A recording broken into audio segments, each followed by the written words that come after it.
Welcome to the Imperfect Dads Podcast. This is your host, Devin. We believe dads care deeply about their family and kids, but they don't always have a space to discuss what their life looks like. Our podcast is a space for dads to discuss the ups and downs of fatherhood and how they feel like they're holding it together or how they're not.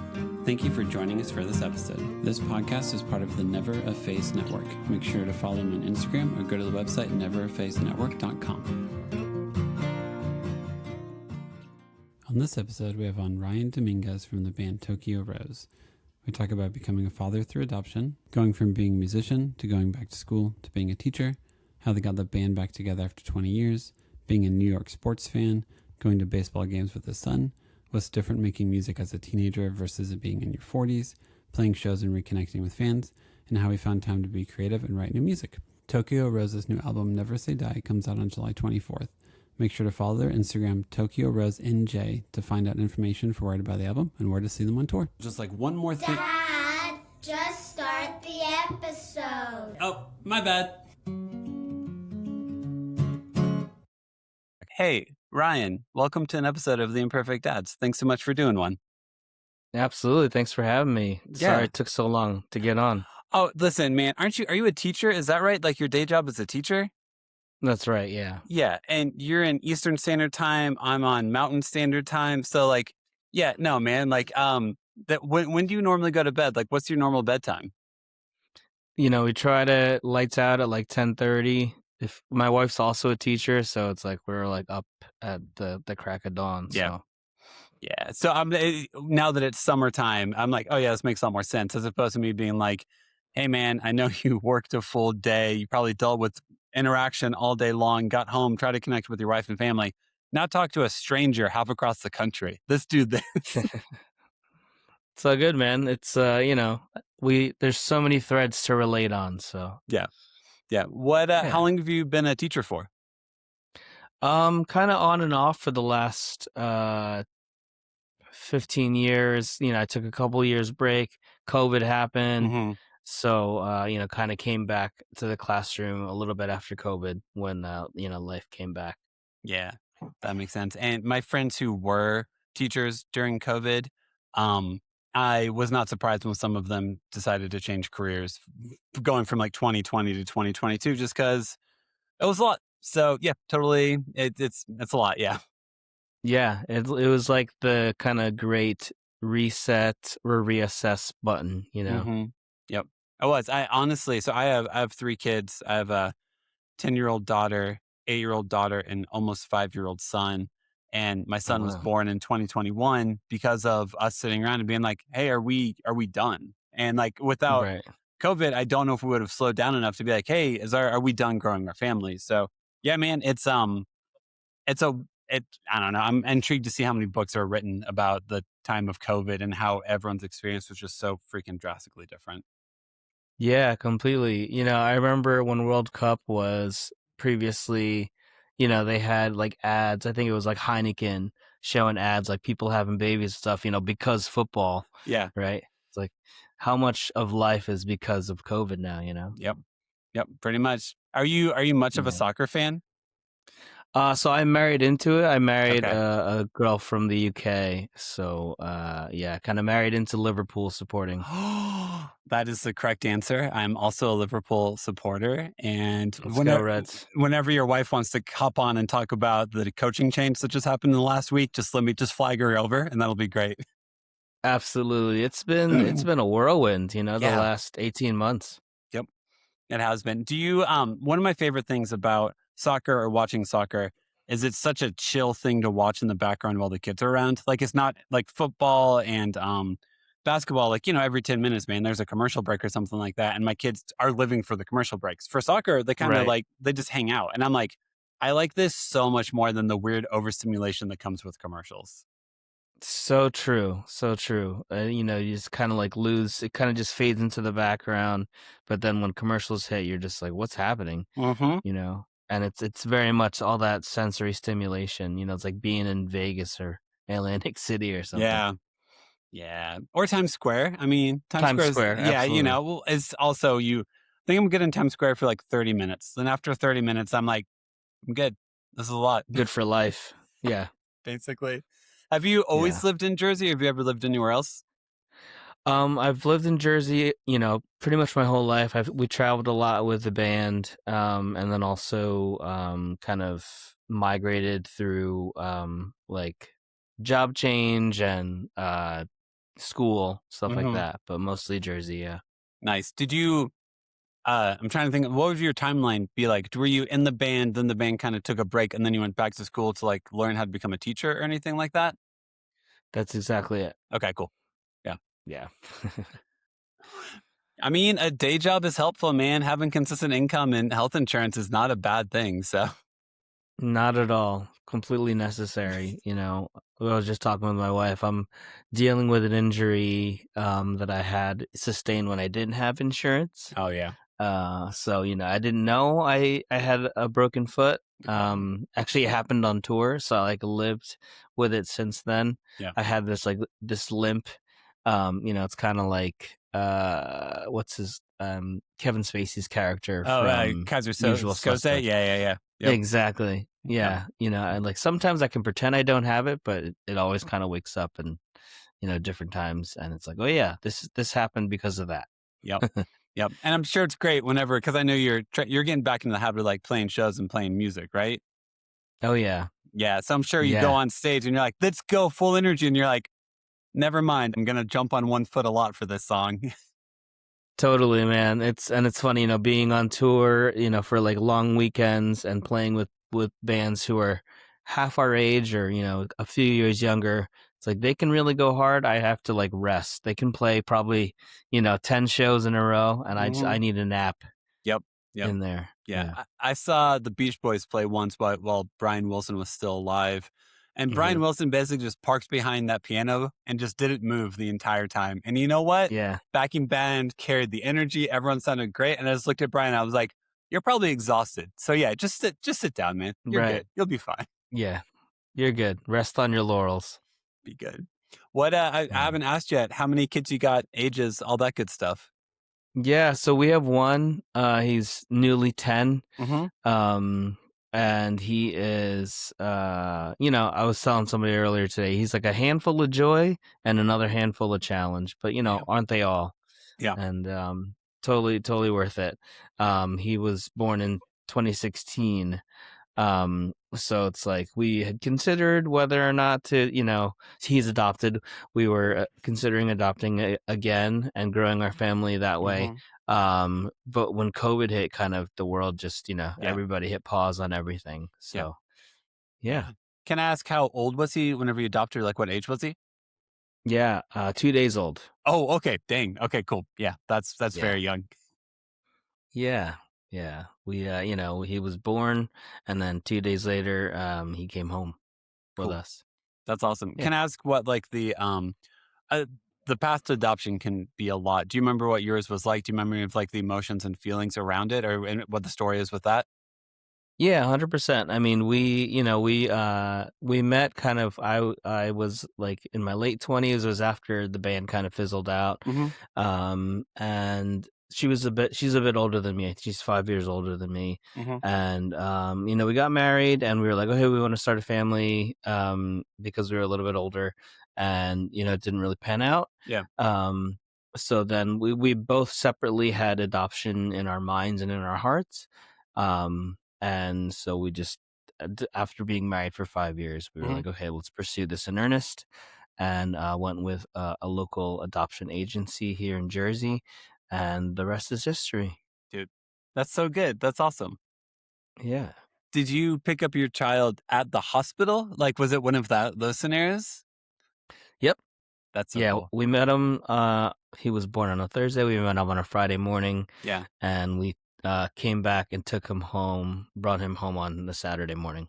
Dude, that's so cool. And I think stuff like that's crazy to me, because now like he's been part of your life for like 10 years. So like it's even weird for me having 3 biological kids to try to remember what I felt like 10 years ago, going to the hospital with my wife and like driving home. And it's weird how something that was such a big moment of your life is now just like an everyday thing. Like, oh, it's just good to hang out with him upstairs. Like I'll probably be annoyed with him for not cleaning his room now. That's what like reality looks like now. Absolutely. You said your oldest is 10? 10. Yeah. She was February of 2016. Okay. Yeah, and it's, I mean, it seems like ages ago because Mm-hmm. it's just I can't remember life without him. Yeah. Yeah. I think fatherhood is so fascinating, however you get to it, because I don't know anything else that's ever happened in my life that changes it so much. Where it is like, boom, now you're a dad, your identity is this. And there's not a lot of things in life where just overnight you are suddenly this and you're all in, or hopefully you're all in. And that's just your identity Mhm. going forward. Totally, totally. The process of um, approaching adoption, you kind of have to make a profile. It's like an online profile, and then you kind of make this book of your life. Hmm. And it's a lot like online dating. Yeah. Like you kind of put in, your parameters for who you're hoping for, and you're like putting your best foot forward, like kind of like online dating. Yeah. And then unbeknownst to the child, like they get the real you. And it's been, kind of like, wow, I was this on paper, but like you said, like instantly it changes Yeah. overnight. Yep. And you're kind of like, even if you're not that best version of yourself, like that's who you try to be and that's who Hmm. you aspire to be. Yeah. Yeah, definitely. And no matter what, how you get to fatherhood, if it is day 7 or 8 of your kid not sleeping through the night and you and your wife are trying to figure out how to communicate and be kind to each other while there's a screaming human in your face. Right. Yeah, no, kindness is hard to come by. Hopefully respectful. That's I'm going to try to be Right. respectful. And I know I'm not sounding nice in anything I say. I'm so damn tired. Right. Right. Absolutely. And that, like, that apology, however later on it comes, can soothe many wounds. Yep. I'm sorry what I said whenever we hadn't slept for 3 days in a row and it was Right. 4 a.m. and it's because I don't know if you remember this from your kids being younger, but whenever they do sleep through the night, some part of your brain is like, oh, they have the ability to do this. And then you're like, Right. you can't bank on that, man. You can't guarantee that. Stop it. But you internally, you're like, this is going to be every night now, right? Mm-hmm. Mm-hmm. Right. It's like, no, Absolutely. it's not. Shifting gears. You're like, ready? Nope. Yep. Nope. Nope. Yeah. And even still, I feel like my kids will wake up in the middle of the night. Maybe someone was spooked during a dream, or some kid just gets in your bed, and you're like, "Wait, what's happening? Okay, you're here now. Okay, cool. I'm just good. I'm gonna roll over and go back to sleep if that's cool." So Right. Yeah, definitely. It's like, this is just my existence now. Like, I used to have, a queen bed. I used to be hmm. half of a queen bed, Yep. but now I have like this, I'm holding on with fingernails to the end that I don't fall off. I think when we had kids, we quickly upgraded to the king size bed because we had a dog at the time. So our dog would jump in the bed, and then yeah, if you're cuddling in bed with your baby, then it's just well, I don't want this have more space and stuff. So yeah, Right. we made Totally. that call. Yeah. Yeah. Good Does for your you guys. Has your son started to I know my 10-year-old daughter, her need for independence is great. Where I thought that would be more 12 or 13 to be acting like a preteen and stuff. Already at 10. Well, Hmm. also she has 2 younger siblings she has to deal with. But she's already how do I get my own space? How do I get my own stuff? Has your son started to venture into this desperate need for identity or independence yet? A little bit. I feel like it happens more earlier with Hmm. girls, Yeah. because he has a lot of friends in his school class who he's been in school with for the last 3, 4, 5 years, Hmm. and it's like the girls have definitely needed that space sooner. Yeah. He's still kind of like, we have a couch and technically there's 3 seats, but he's always sharing my cushion, you know, for some reason. And yeah, you're there and you're like, hey man, there's a whole other half of the Yeah. couch. Do you want to sit over there at all? Yeah. Do you want to scooch a little? He's like, No, yeah, and I'm then good. he scooches closer to you, and you're like, Yeah. okay, all right, Yeah. all right. I think Totally. that's definitely one of those things where it's your parents or people will be like, oh, enjoy it because it won't last forever, and some part of you is like, "I- is it a bad thing my son who is 10 won't sit in my lap because I'm kind of okay with him not sitting in? Am I gonna miss Yeah. this? Right. My leg falls asleep when he sits on my leg. As well as he's cutting off circulation. Like a 10-year-old boy Yeah. is not like a 20-pound. It's it's a Yeah. person. It's a human. It is a person. Yeah. I think he's 6 inches shorter than me now. Oh my So, gosh. yeah. Yeah. I've been this same height since I was his age, Okay. basically. Yeah. How Yeah. how tall are you? I'm 5'7". Okay, cool. That's so average, right? Average height? I think so. Yeah. Yeah. Yeah. He always finds like he loves baseball, so he always finds when there's a baseball player who is my height, and he's like, "You're the same height as Jose Altuve." Like, I'll take it. That's cool. That's cool. Yeah. Just so you know, the rest of our body is not the same. Just as a Yeah. heads up. Yes. Exactly. Yeah. I'm 6'4", so yeah, I'm like average starting height for an NBA point guard. And my kids are like, "Oh, Yeah. you're like that tall," and I'm like, "Yeah." So the coordination and skills that they have are things that I never would have known how to develop at any point in my Absolutely. lifetime. Right. Right. Yeah. Does your Were you? yeah, go ahead. Sorry. No, I go see the soccer jersey behind you. Yeah. Are you?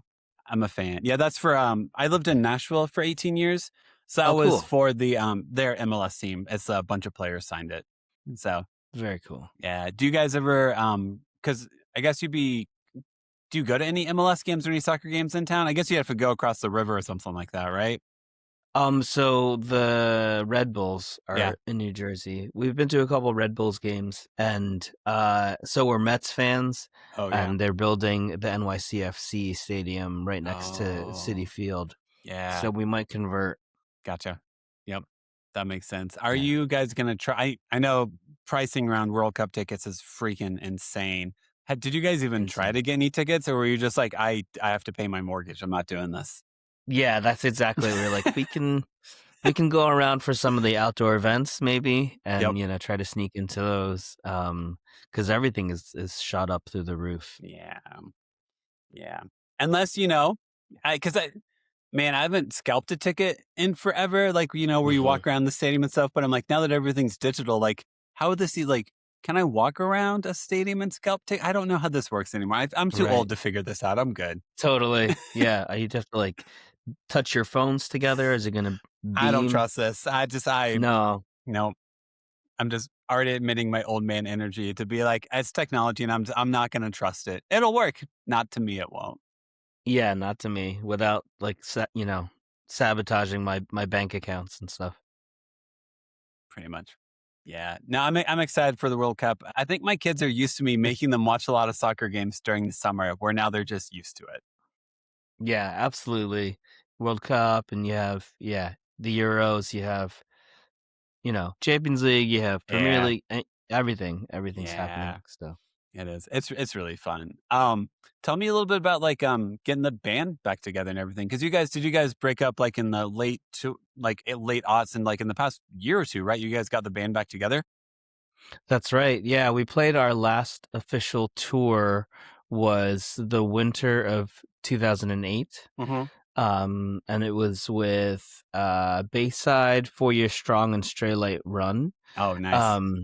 And I remember this very vividly because one of the last shows we were in Providence. Half the guys in Bayside are now from New England at that Mhm. point, and we're watching the Giants, complete the upset against Tom yeah. Brady and the Pats. Uh-huh. And we're kind of, we're having a good time, but like we're like they're devastated because they're just like the Pats were undefeated Yeah. and the Giants, So yeah, that was kind of the last hurrah for the band. Mm-hmm. And yeah, we kind of all went our separate ways. Some the other guys like still played in bands in that time, but I Mhm. kind of hung them up. Yeah. And went back to school, and life happened. Like we all got married in different times, and now I stayed in Jersey, in North Jersey. Our drummer Sean was still in North Jersey, but then our bass player Chris and our guitar player Matt are in like outside Philadelphia, Eastern Yeah. PA. Mhm. And so yeah, we kind of were all doing our own things. Like we'd like message on Facebook maybe Yeah. once in a while, because we were very MySpace. Like I don't even know if we had Facebook, Yeah. like transitioning. Mhm. There was no such thing as a Tokyo Rose Facebook page, except for a band fan page. Yeah. And so yeah, we like we like texted and stuff and Facebook messaged, but it wasn't until the summer of 2024 that a buddy of ours, a guy by the name of John Damiano, who fronts the Emo Night Karaoke Mhm. group, Yeah. was like, he reached out. He's like, "Hey, have you guys ever considered doing a reunion?" He's like, "I know all these Jersey bands have started to do their reunions, you know." Yeah. And we were like, no, we like life has kind of moved on. We never like fully shut the door on Uh-huh. it, but it was just kind of yeah, we just reached out. We're like, "Hey, is this still your number? Because this guy reached out to me online. He's like, "Hey, do you want to do a reunion? Like, I'll help you like set it up." And he did. He helped us set up a show kind of like around Thanksgiving in 2024. Mm-hmm. And one show turned into kind of a weekend of sold out shows. And Oh, then cool. we kind of just got back and we were like, "Hey, this is really fun. Why don't we try to do it a little bit more?" Mm-hmm. And then friends from the West Coast reached out who we had toured with like early on in Tokyo Rose's career. And they were like, "Hey, we want to come out East," because we got back together. Yeah. And so they did some shows out East, and then we flew to California, did shows with them out there. Nice. And then that was in 25. Same thing happened in Chicago area with Park and Junior Varsity, Mm-hmm. who had gotten back together recently. And then, yes, we have had a couple more shows since then, a few shows in Jersey and in Philly. And then we had like a handful of dates with Red Jumpsuit Apparatus. Oh, cool. Yeah. Which is very cool. You know, those guys, we've always kind of bumped into them, but never really did any dates together outside of Warped Tour. Mm-hmm. You know, they were on like main stage Warped Tour, and we were kind of in the smaller stages during those years. And it was really cool to kind of reconnect with those guys and play some shows. Yeah, that's awesome. No, I think it's really cool. Like, so many bands are doing like what's funny to me is because like I just saw the Format like a month or two ago, who also are Awesome. doing their like 20 da da da, and Yeah. I'm almost like, well, now like like if you come and tour, like I have money to pay for your tickets. Like 20 Right. years ago, whenever I was 19, 18, like if your ticket was Yeah. more than $20, like I couldn't afford it. So like Yeah. it is cool because like if you're going out to play shows now, you have people who've probably listened to you on and off for 20 years and are like, man, I never got to see Tokyo Rose play a set. And then a friend is like, hey, remember how we used to listen to this band all the time? Do you want to go see them together? And they're like, oh, hell yeah, let's go do that. So I love the culmination of all this energy. A lot of bands are able to step into it. And Mm-hmm. yeah, man, it also then makes you realize that like the music you made matters. So that's also a Totally. phenomenal thing. Absolutely. It's been, you know, so encouraging. You know, it's something that we did in our 20s, you know, Yeah. never thought that anybody would, you know, kind of get lost in the mix. Yeah. And the fact that people, like I said, there was a Facebook band fan page, and it was like, oh, people, you know, because we thought like when MySpace was done and we Mhm. were done, it was like we would just get lost in the ether. Yeah. But it was cool. So then we got to do a 20th anniversary of our most popular album Mhm. from 2005. And that was really cool because the record label that put it out was like, hey, like it would be really cool to put it out, but it would be awesome to like give the fans a little bit something extra. Yeah. So we had a couple tracks that never made it on the American release that we Yeah. got to tack on to the vinyl, which was really fun.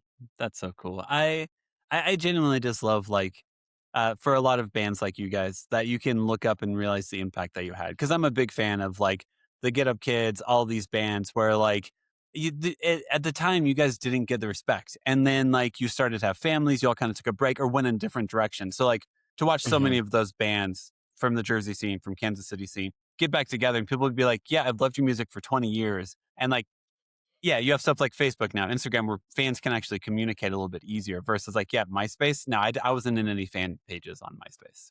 Right. Totally. Yeah, no, it's been really cool. And then like to play shows and have people be like, hey, like I never got to see you, or like my uncle who's, you know, 10 years older turned me on to you guys, but again, never got to see you. So that's really cool. Yeah. Yeah. I got to talk to Andy Jackson from Hot Rod Circuit. Hot Rod. Yeah, Nice. man. And he was talking about how like, yeah, he like they'll go and play shows. They're starting to put some music out and stuff. And like he'll watch like generations of fans of his music. And he's just like, wait, so there's people in their 40s and in their teenage years who like my stuff. Like it's just so cool.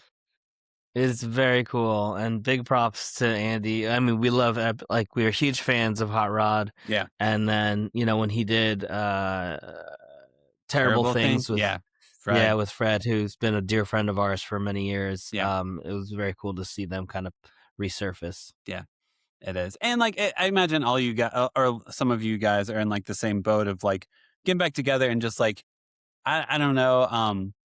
if you guys are healthy and get along well enough when she can play some shows, how lucky is that? So some of it is just like, Hmm. here's this moment. If you guys still like each other and you can remember how to play these songs and you can play a show, Right. that's awesome, man. That's cool. Yeah. Yeah, it's been really cool, to like go through that old stuff and, bury whatever hatchets there could have been.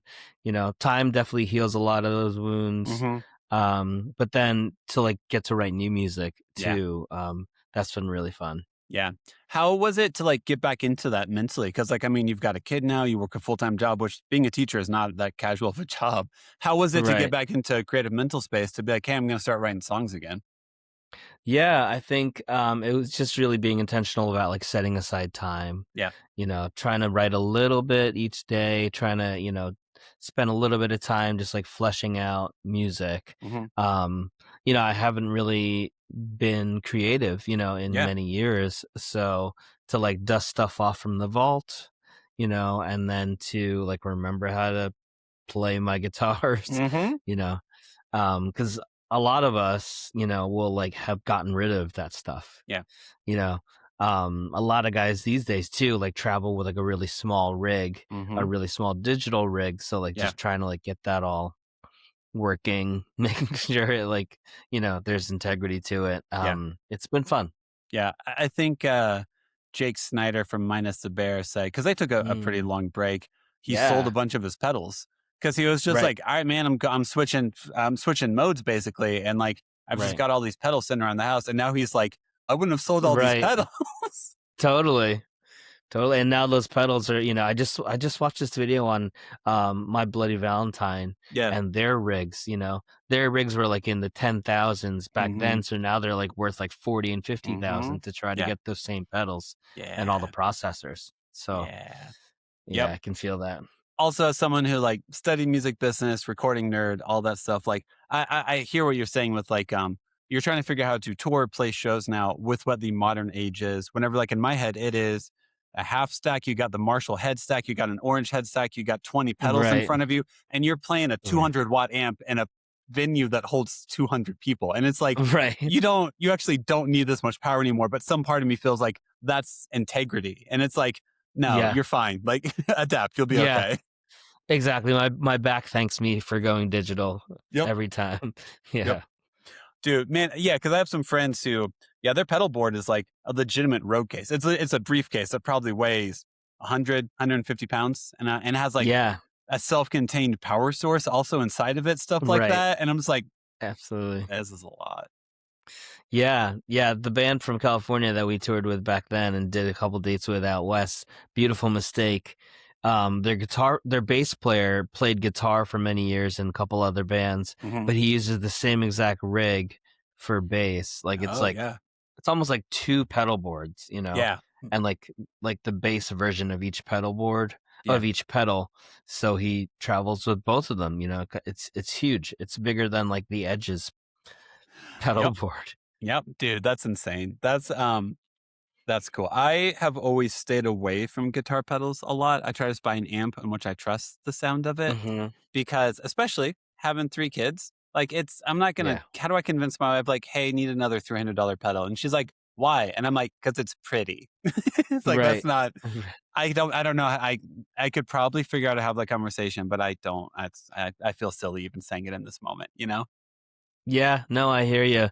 I've kind of gotten that way with guitars. I like downsized massively, and now Mhm. I'm kind of accumulating more, just to Yeah. like be able to have that Yeah. specific sound, especially going into the studio. Yeah, definitely. Yeah, I just found like I really like semi hollow bodies. So I have to not Mm, Google search semi hollow bodies too much. Cause like I only have a Telecaster semi hollow body. So I don't have a Gibson semi hollow body. And it's like, Devin, right. stop it. Don't stop Yeah. Googling it. Stay off Facebook Marketplace, man. You don't need this.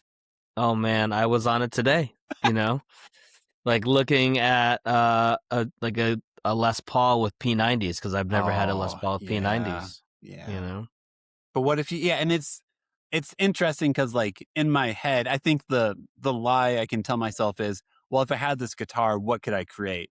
And it's like, Right. you've already got cool stuff, man. Just try it with Yeah. what you got. Like do that. So I don't know if you run into that ever, but sometimes I'm like, well, if I just had this pedal, if I just had this guitar, think of what I could do. And it's like, you can already do it with what you got, man. Totally. It's all there, you know. Who was saying that? I was talking to somebody else last night. He's like, as many pedals as you get, a lot of it's still in the fingers, right? Yeah, So, very much. yeah. Yeah. How for like writing new music, how did you find the mental space to do that? Would you like plan time in the morning, time after like kid went to bed or something like that? How'd you actually figure that out? Yeah, you know, we're at a point in our like marriage where like we have different shows that there's some Yeah. shows that we have to watch together on Yep. time, but then we have different shows, and my wife loves Grey's Anatomy, which is still going. Yeah. So she'll have a backlog of Grey's Anatomy to go through, and I'll just I'll have an hour maybe once a week to just like really Cool. just sit with headphones on, just trying to put stuff together. Okay. Yeah. Do you normally what is it since it was kind of a dormant part of your personality, what did you have to get back into the rhythm of doing more? Was it just playing guitar on a regular basis, or because I'm assuming you write all the lyrics as well? hmm Yeah. Yeah, I think it was a little bit of both, Okay. just like making sure my hands aren't getting tired, Yeah. and then um I recently got a jazz master Oh, because I was nice. like, I really want to kind of update my playing and make it Hmm. more modern slash Midwestern. Hmm. Yep. And, Yep. so doing a little bit of that with the Grey's Anatomy time slot, Yeah. Yeah. or, writing lyrics too. It's like, ooh, like I'll write something and then I'll send it to our bass player. Like, hey, this is what I'm thinking. I know we're like an emo band, so this actually isn't a breakup song. Is this too political? Like Yeah. I'll like Yeah. bounce off ideas off them more, because it's like I forget how to write a good song, Yeah. and he's a really good sounding board. Nice. Well, it's funny to like now that I'm 39 and like normally the lyrical content I'm looking for, I listen to a lot more Americana writers. So like Mm, Jason Isbell, Josh Ritter, all these guys were right. singing more about like the hardships of everyday life. Like I'm not Totally. looking for a breakup anthem anymore. Or if I Right. am, my life is really falling apart. So like Yeah. I know it's out there if I need it, but like have you felt any of that yet where you're like what lyrically what you feel in tune with is so drastically different than whenever you were 20 years younger? Absolutely. And being a dad, like I'm a boy dad, Mhm. but like a lot of times if I'm writing like like a song with romance behind it, it's like I want it to be something that, not that I'm like demonizing anybody, Yeah. but that I'm like kind of writing from the lens of like, what if I was that girl's dad? Mhm. Like Yeah. how would I want her to be described? And Mhm. yeah, and I think a lot of like again, a lot of the best emo and pop punk and best songs come from heartbreak. Yeah. A lot of art comes from pain. Mhm. The best art comes from pain. But I think pain comes in different ways, right? Mhm. And people experience pain in different ways, and whether it's from just everyday life. Yeah. I think without. I was talking with some other guys, who are like reuniting and stuff, and they're like, "Well, like I don't want to write about like getting a colonoscopy, even though like we're like." But that's your real life. Yeah, yeah. And also you Yeah, should that get is one. real life. It's very responsible to get one. Absolutely. Very responsible, especially like in the mid-40s age, Yeah, you the legitimately earlier the should. better. Yes. Yeah. But it's like, how do we write about everyday life Yeah. without it being so blatantly silly? Or just isolating like so many like yeah, if you can figure I feel like the only way to do a colonoscopy song would be to make it super jokester. Like super like Right. sarcastic and like man, this is my life today type of like energy, but like Right. that's I love some niche song stuff. That's a little too hmm much even for me. Yeah, absolutely. It's to I think the band that has done it the best in our kind of genre is the Bowling for Soup, because Oh yeah, like they absolutely. have Yeah. they've taken it, overboard, but also like it's still really catchy, Hmm. and Yeah. really fun. Like they're still doing it, so Yeah. good Yeah. for Yeah. them. Yeah. Yep. They are. But no, that's, I mean, like, I don't know, man. I've been married for 13 years now. I've been in relationships or in the same relationship since 2008. Like, I'm not like pining after a girl. And I'm not like a girl's not breaking my heart. I'm not like, it's not the same. Whereas, like, I always loved emo music in like the early 2000s because, like, I felt like there were bands that were saying, like, get the girl back. I never had the girl. Like, how do I get a girl to Right, notice me in the first place? So, like, all the boy right. bands and stuff were like, I need you back. And it's like, she never noticed me. How do I I can't have her back. So Totally. Totally, man. And it's there are different ways to write those yearning, those yes. longing songs. Hmm. And maybe it isn't at this stage in life, maybe it isn't the girl, it isn't the relationship. Maybe it's like financial freedom or Yeah. like the freedom to do like what you're passionate about. Yeah. So yeah, there's a slight, Yeah. a slight twist. Yeah. Have you ever listened to much David Bazan, like he was Pedro the Lion, or he is Pedro the Lion? Not since Page of the Lion. Okay. He Yeah. did Pedro the Lion for a long time, and then took Yeah. a break when he deconstructed religion super hard and did David Bazan like solo stuff. And he has this one, and Okay. now he's back to doing Pedro the Lion. Okay. But he has this one album called Care, which is just about everyday life stuff. Like literally, Hmm. one of the songs is about him had like basically it's like him and his wife both end up at the kitchen during the daytime and the kids are out of the house, and they're both just like, oh, I didn't expect to run into you right now. Yeah, Yeah. mentally I'm somewhere else, but I like you and I would like to connect. So let me mentally shift. So it's like those moments, which are to me, that's real life. As you walk up and you're like, Oh oh, yeah. you're getting coffee right now. Oh, I'm also getting coffee right now. Oh, I Yeah. like you. You like me. Oh, you have to run to a meeting. Okay. This was Right. connection. Okay, cool. This is different than I ever thought it would look like. That's awesome. I love that. I think my wife and I, our kid plays little league, so he has like practices like almost every night of the week, Yeah. or games, and it's like, oh, we have like an hour and a half hour to kill.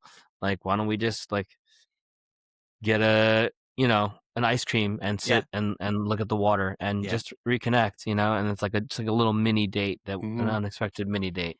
Yep. I'm a believer of those moments more than big moments. Like I love doing a fancy dinner. I love going on a big trip. Like that's awesome. That's cool.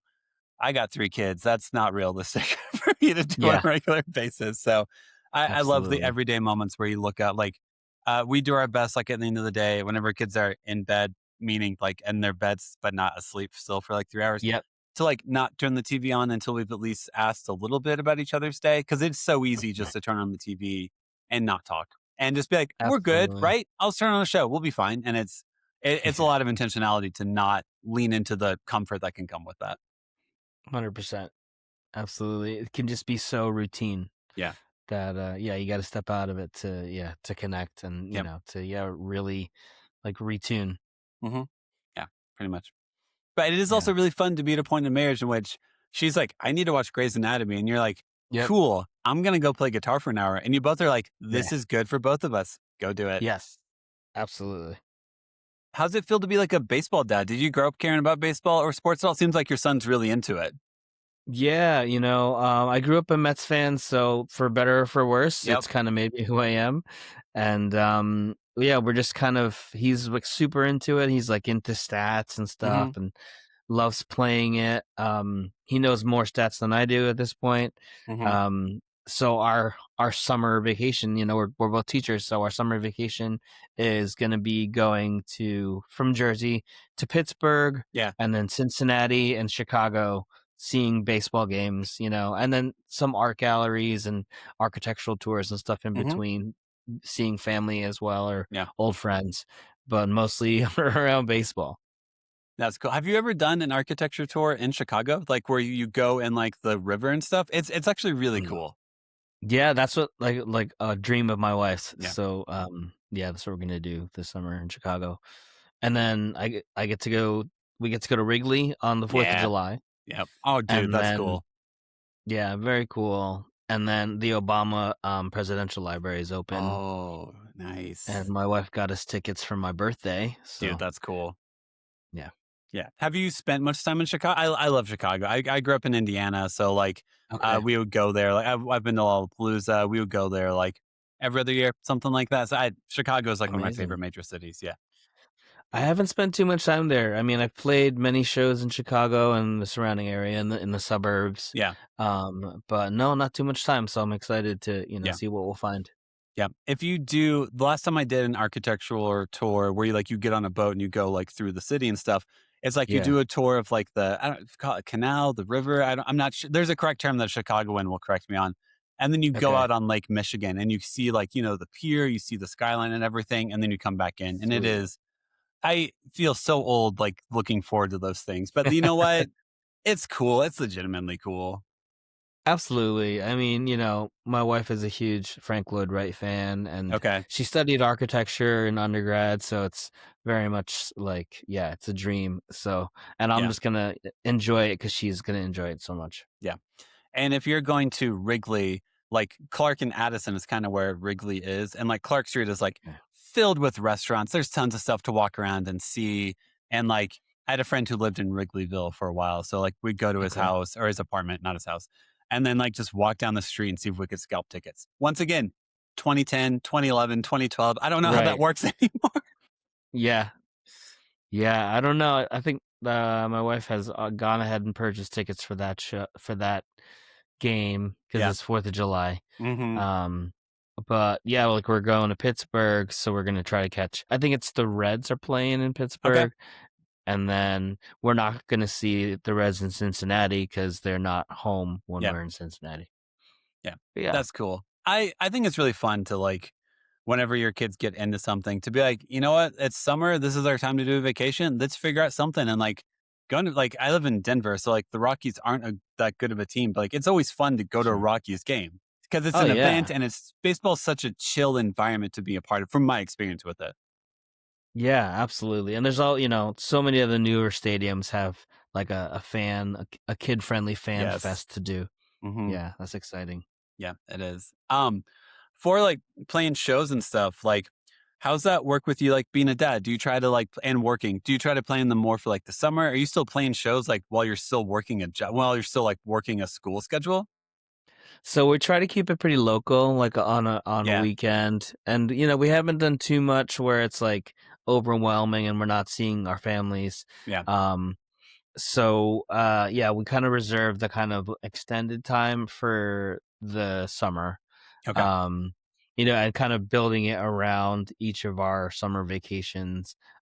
Chris's wife, our bass player's wife, is also a teacher, so we're all kind of like staggering the weeks that we take hmm, and then being able to kind of like converge. I think end of July we have like a weekend, and then middle of August or maybe end of August before we all go back to school. yeah, yep. Yeah. How's it to get back on stage and play for people again? What's it like to get back in tune with that energy? Because it's a very distinct energy to get in front of people, have people cheering and sing along to songs. How's it feel to get back into that? Yeah, it's not so I teach preschool and I've Oh, taught cool. like preschool, so there's very much a performance aspect to Yes. that. Um and yeah, some of the terminology, I can call people silly goose from the stage. Um and I think it usually works. Yeah. Yeah. Yeah. I've talked to a couple of people who there's a guy named he goes by like the stage name of Mr. Jeff. He does kids Okay. music. He's based out of Ohio. And I was like, okay, besides doing kids music, what do you do?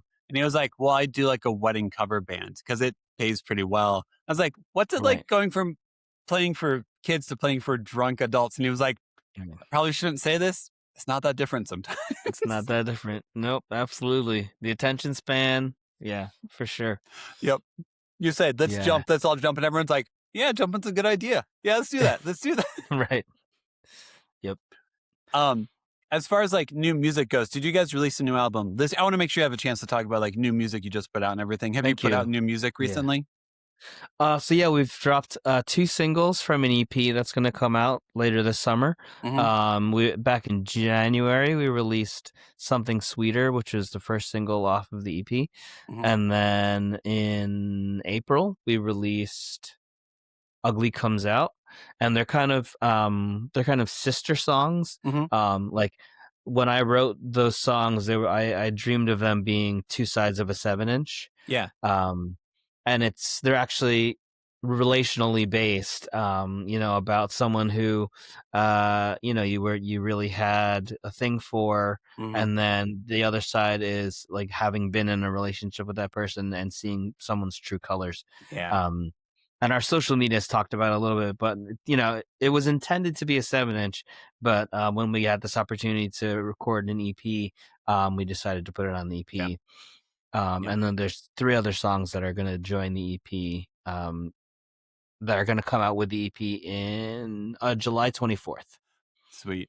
How's it? I feel Yeah. like releasing music now is such a different game also, where it was like you record the songs, yeah, no, you release a single, then you release the EP. Now it's like a waterfall. Like there's all these different terms now for releasing music where I'm just like, I just don't, but it's so freaking hard for people to find your music and creative work that I'm just like, it's such a different game. It's got to be exhausting at the same time.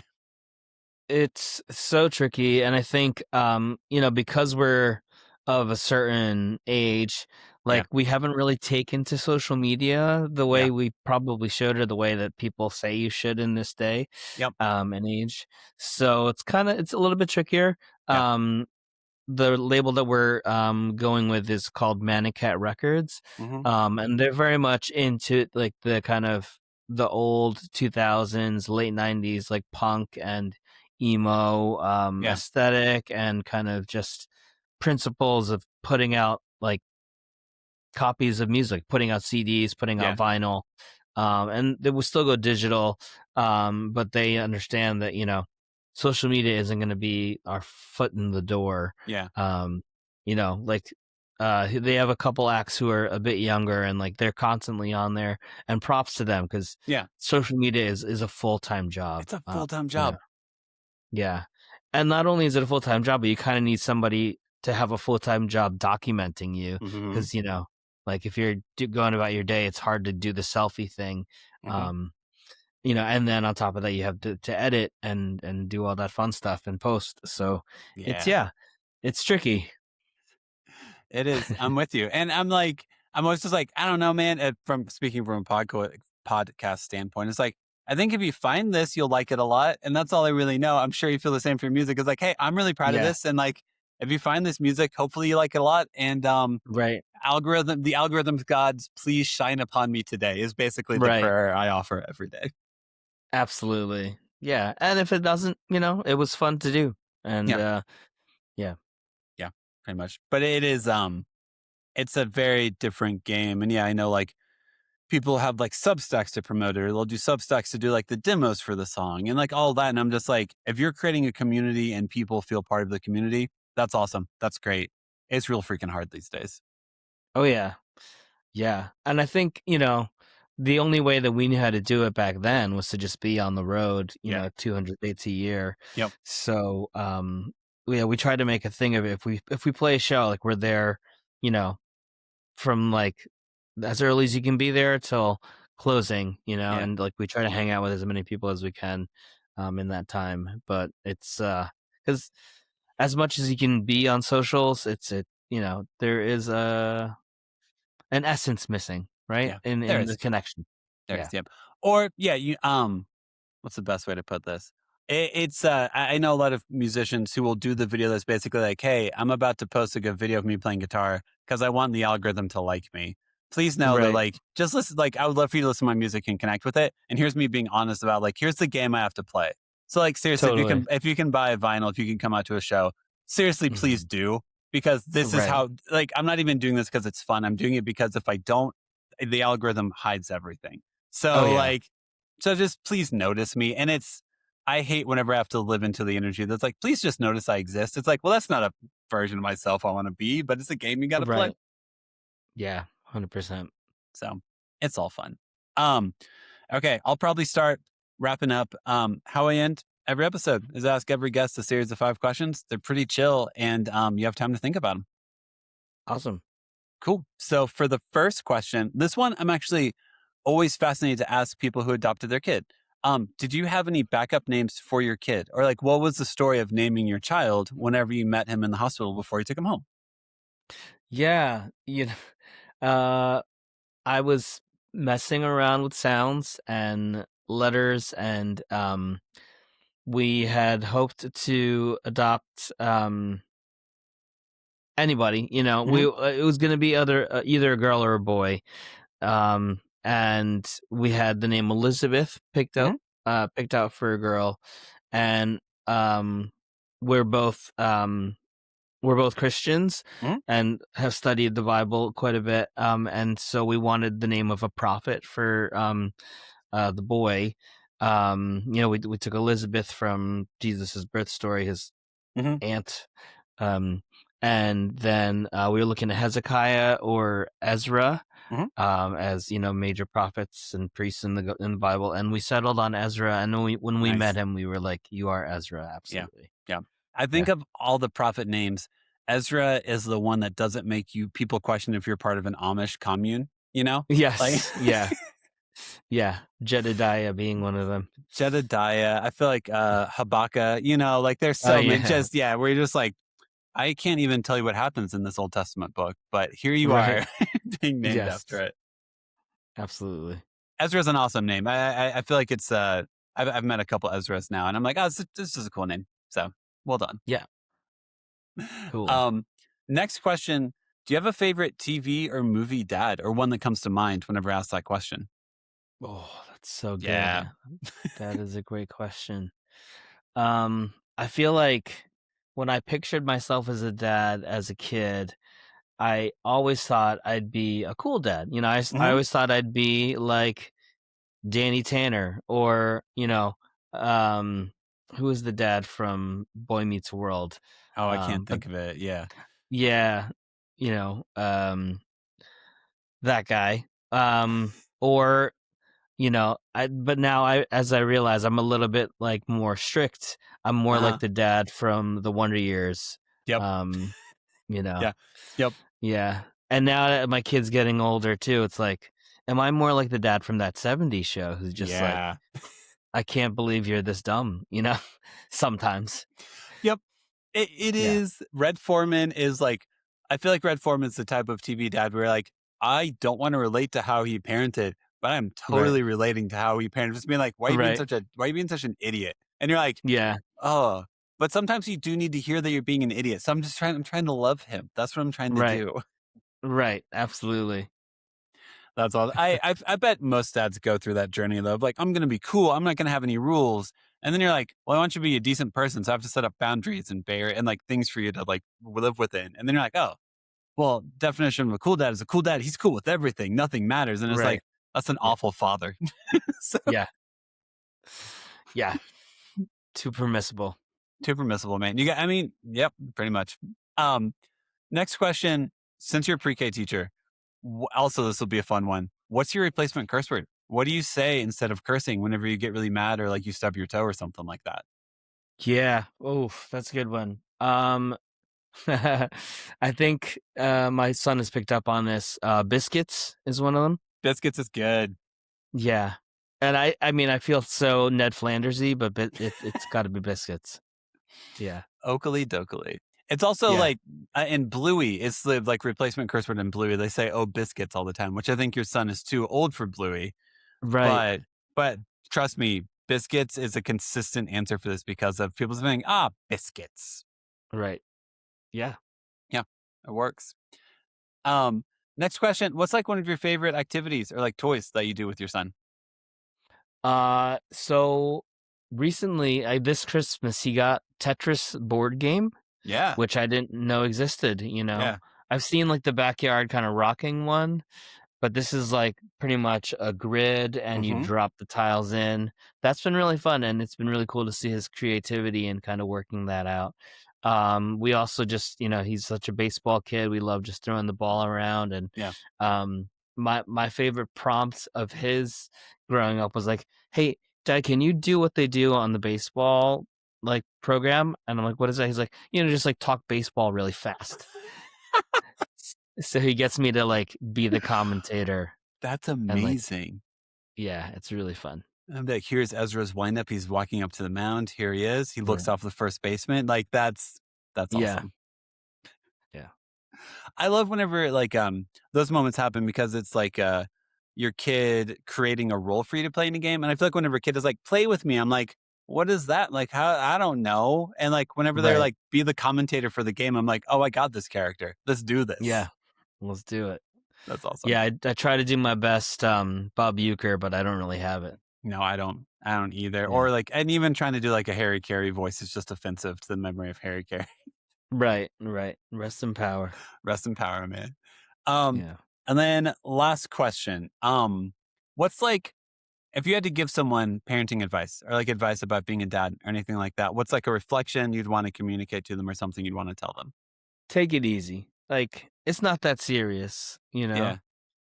I think, because often I find myself being like, wait, it really is serious. Maybe I should be taking it more seriously. But he's turning out all right, Yeah. even if, I let it slack. It's easy to overanalyze your day-to-day actions. It's easy to overanalyze and be like, well, if I was a little more buttoned up here, so if I was a little tighter here, and it's like, your kid's fine. Calm it down. Yeah. Yeah. No, he's a good dude.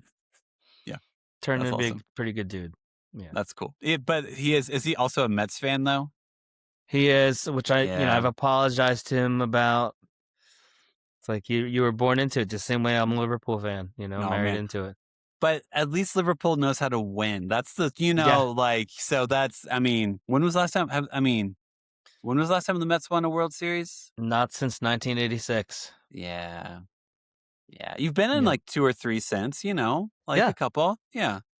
Yeah, exactly. Lost to the Yankees and lost to the Royals. Yep. So, yeah, but that's typical Mets fashion from my lifetime.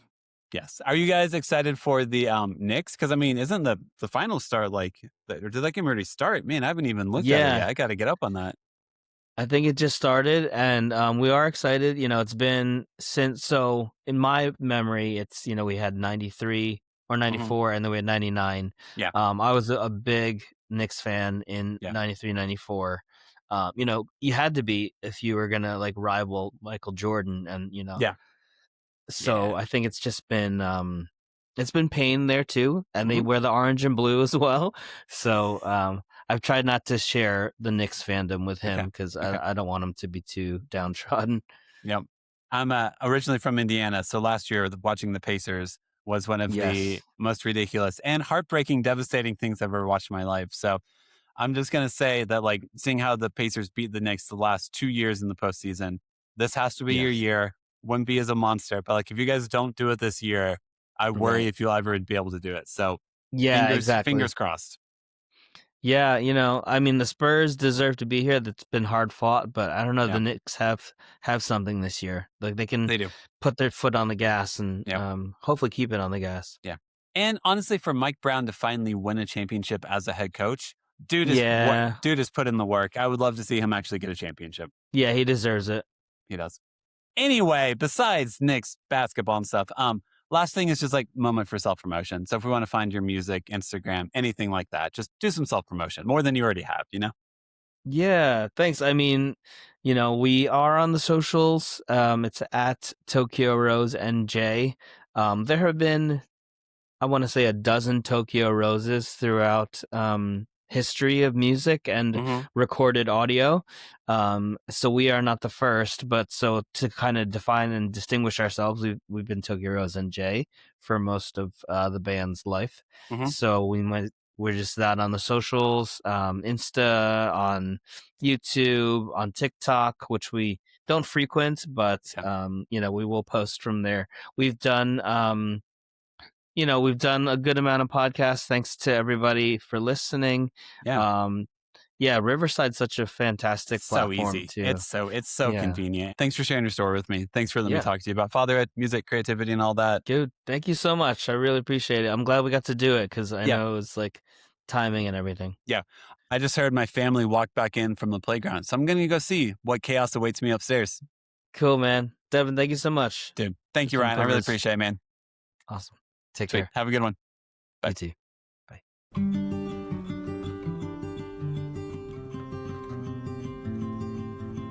Thank you so much for listening to the episode. Make sure to follow us on Instagram, TikTok, and YouTube at the Imperfect Dads Podcast. And make sure to give us 5 stars wherever you listen to us. Music, editing, and production is all done by me. Make sure to tune in on Mondays and most Thursdays for new episodes. This podcast is part of the Never Efface Network. Make sure to go to nevereffacenetwork.com to learn more about them.